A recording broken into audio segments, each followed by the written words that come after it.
Welcome to St. Thomas Church, 5th Avenue, in the name of our Lord Jesus Christ. That's how we begin all our greetings at each of our worship services, welcoming people in the name of our Lord Jesus Christ, because it's at the centre of our mission statement. And if anything has kept us resilient during these last 10 months, it's been our mission statement, which really helps us focus on the core values and principles of what we are as a church and community.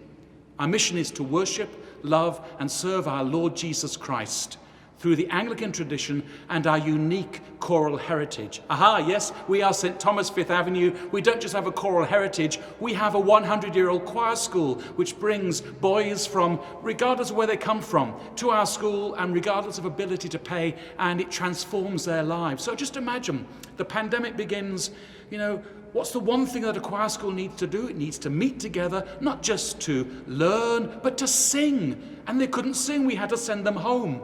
And so things really started to change. I remember watching the BBC News at the beginning of the pandemic last March, and the commentator he was describing the World Health Organization's description of the pandemic. And they used a paraphrase, and it was from Giuseppe di Lampedusa's wonderful novel Il Gattopardo, The Leopard. And the phrase was simply this: for things to stay the same, everything must change. And I thought, what a wonderful thing, because yes, for things to remain the same, everything will have to change. And so in the case of the choristers and the choir school, we thought, well, the only way they're going to be together is if they can be safe together. So we hired the Incarnation Camp up in Connecticut. And we sent the whole school up there, faculty, staff, whiteboards, computers, chaplain. And it was the most wonderful experience because they could be together, watching them, seeing each other for the first time in months, being able to play, to learn, and above all to sing and worship. It allowed them to be a real school community and not a virtual one. Oh, that's a thing that drives me crazy. Virtual. I mean, this is a virtual conference, I'm told. I'm sick of hearing about virtual church and virtual coffee hour, virtual this, virtual that. What is virtual about it? We're real. I'm talking to you now, and I know that you're real, you exist, you're not an animated object. And whoever invented the term socially distant, what a misnomer that is. And above all, for the church, we may not be physically close to one another, but we are not socially distant. We are very much socially interacting, finding new ways for things to remain the same.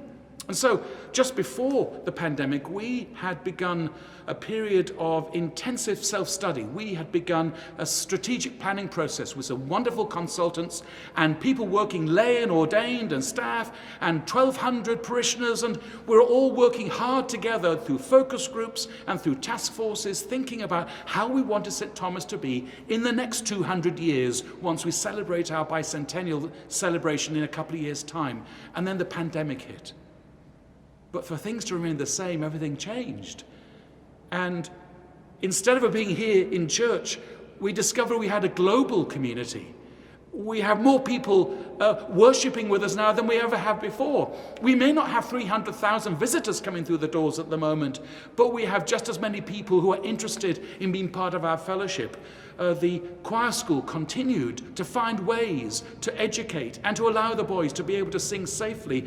Our children and family ministry grew in depth and in numbers. The concert series wasn't able to have concert goers come into the church, but it didn't stop them doing different kinds of music making and engaging with a whole new group of people who could actually be part of our fellowship.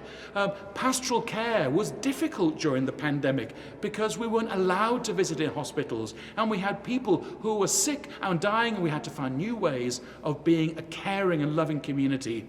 In all of this, we have tried to be true to our mission statement, to keep Jesus at the heart of all that we do. That's our resilience. That's how we go forward in the future. So here's a little film we made as part of our strategic plan. It says something about one of our gifts, I think. St. Thomas is a gift to the people of Midtown Manhattan. Here in the middle of this metropolis, this church is open 365 days a year. And now with our global parish, we are available 24 hours a day. So here, enjoy this little film. It's called Oasis of Prayer.